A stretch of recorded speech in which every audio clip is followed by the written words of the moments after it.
Muy buenas tardes, familia, personas que nos escuchan, amigos que nos miran a través de este medio digital.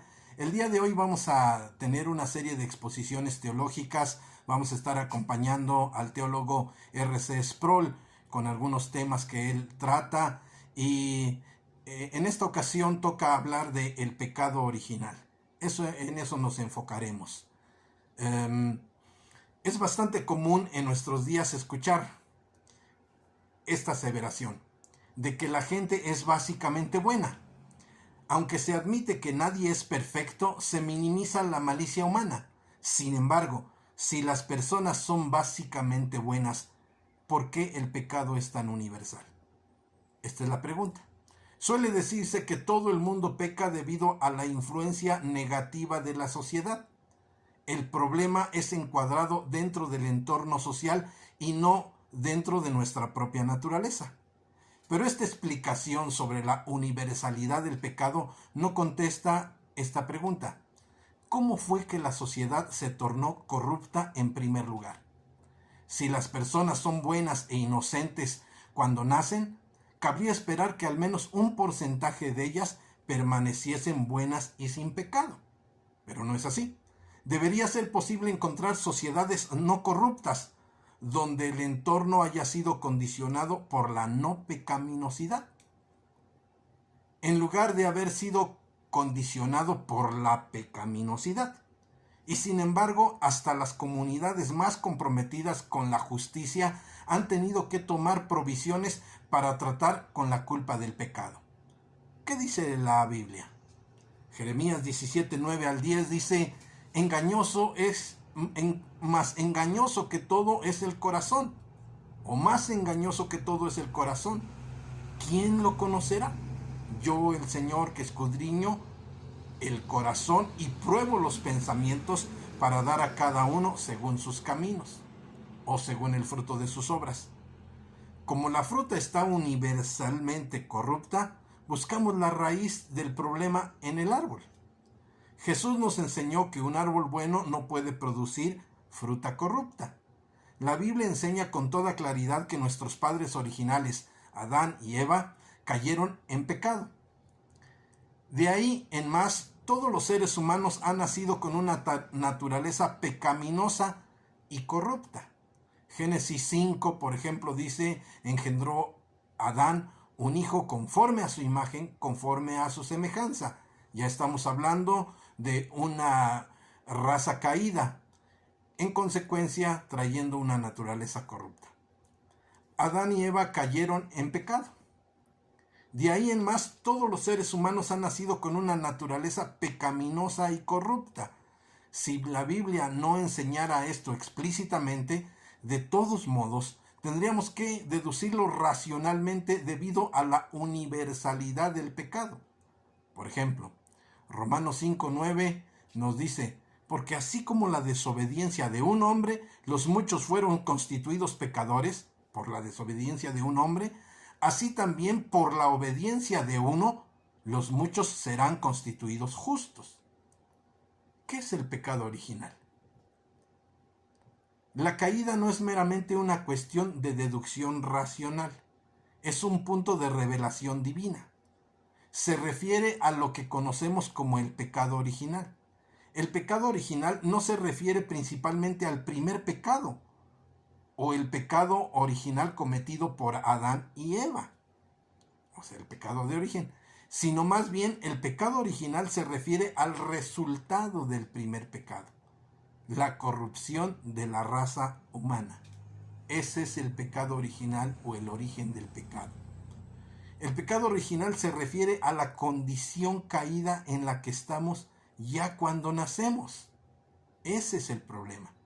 Romanos 5:12 dice: por tanto, tal como el pecado entró en el mundo por medio de un hombre, ya lo leímos, y por el pecado la muerte, así también la muerte se extendió a todos los hombres, por cuanto todos pecaron. De la Escritura surge claramente que la caída tuvo lugar. La caída fue devastadora. Como fue que sucedió es un tema abierto a la disputa. ¿Cómo fue que sucedió? Es un tema abierto a la disputa, aún entre los pensadores de la Reforma. Por ejemplo, la Confesión de Westminster, de manera muy similar a la explicación de la Escritura, explica este acontecimiento con sencillez. Nuestros primeros padres, dice la confesión, habiendo sido seducidos por la sutileza y la tentación de Satanás, pecaron al comer de la fruta prohibida. Dios, de acuerdo con su sabio y santo consejo, permitió su pecado, habiendo decidido ordenar, o más bien habiendo decidido ordenarlo para su propia gloria. Es lo que dice la confesión. Por consiguiente, la caída ocurrió y los resultados, sin embargo, alcanzaron mucho más que Adán y Eva. No solo alcanzaron a toda la humanidad, sino que diezmaron a la humanidad. ¿Somos pecadores en Adán? No corresponde preguntarnos, ¿cuándo se convierte una persona en un pecador? Porque la verdad es que los seres humanos nacen en un estado de pecaminosidad. Son vistos por Dios como pecadores por su solidaridad con Adán. Tito 1:15 dice: todas las cosas son puras para los puros, pero para los corrompidos e incrédulos nada es puro, sino que tanto su mente como su conciencia están corrompidas. La confesión de Westminster nuevamente expresa de manera elegante los resultados de la caída, en particular en su relación con los seres humanos. Dice lo siguiente: por este pecado cayeron de su estado original de justicia y comunión con Dios y murieron al pecado, completamente corruptos en todas las partes y facultades del alma y del cuerpo. Ponga atención. Como eran la raíz de toda la humanidad, la culpa de este pecado y la misma muerte al pecado y la naturaleza corrupta se imputó y se transmitió a toda su descendencia postrera, por generación ordinaria. A partir de esta corrupción original, sigue diciendo la confesión, por la cual estamos completamente indispuestos, inhabilitados y contrariados hacia el bien y completamente inclinados hacia el mal, es que proceden todas las transgresiones presentes. Leamos, por ejemplo, Romanos 3. Romanos 3 dice, ¿qué pues? Versículo 9. ¿Somos nosotros mejores que ellos? En ninguna manera. Pues ya hemos acusado a judíos y a gentiles que todos están bajo pecado. Como está escrito, no hay justo ni aun uno, no hay quien entienda, no hay quien busque a Dios. Todos se desviaron, a una se hicieron inútiles. No hay quien haga lo bueno, no hay ni siquiera uno.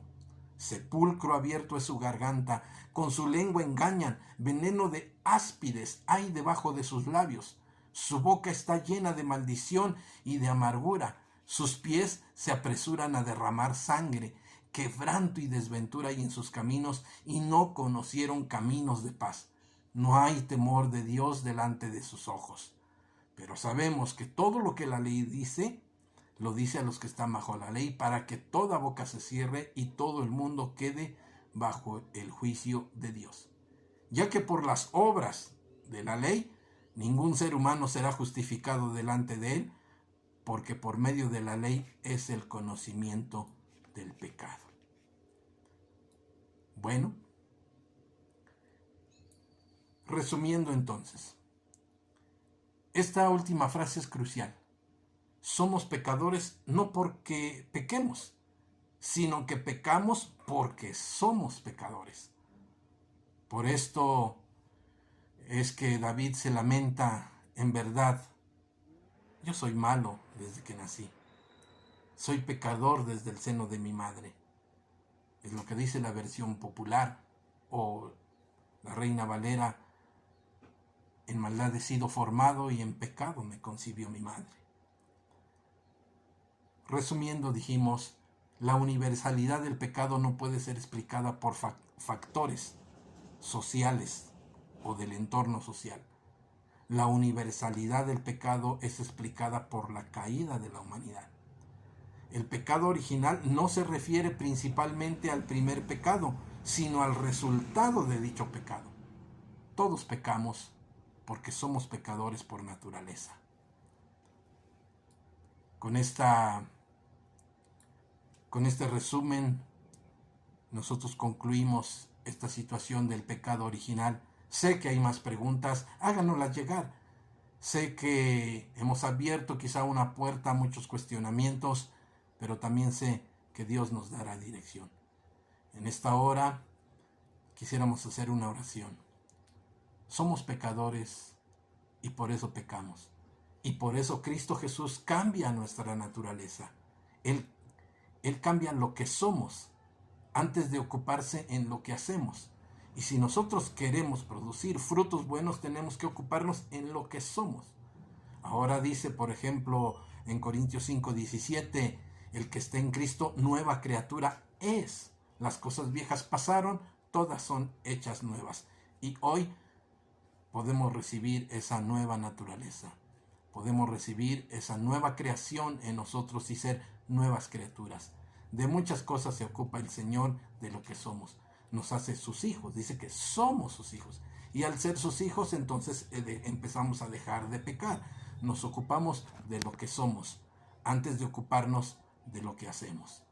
Padre bendito, en el nombre de Cristo Jesús, en esta hora, Señor, te agradecemos, Padre, porque tú tienes una respuesta al pecado, a la corrupción.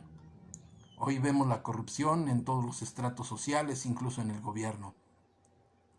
Pero empieza desde nuestra propia casa. Empieza, Señor, desde la forma en que desarrollamos nuestros negocios o nuestro trato con el ser humano. Somos corruptos cuando mentimos, cuando engañamos a la esposa, cuando engañamos al decir que tenemos un trabajo tal día y no lo tenemos, o que le metimos X pieza a la reparación del carro cuando no lo hicimos. Sencillamente no hay justo ni aun uno. Pero el único justo, y así como entró el pecado por un hombre, por otro hombre entra la gracia que eres tú, Señor Jesús. Te pedimos tu ayuda para que podamos ser cada día nuevas criaturas. Alguno podrá decir que ya es nueva criatura, pero hoy es un día diferente. Hoy necesitamos ser nuevas criaturas. Por eso, Señor, oramos que venga tu Espíritu Santo y nos ayude. En el bendito nombre de Jesús. Amén.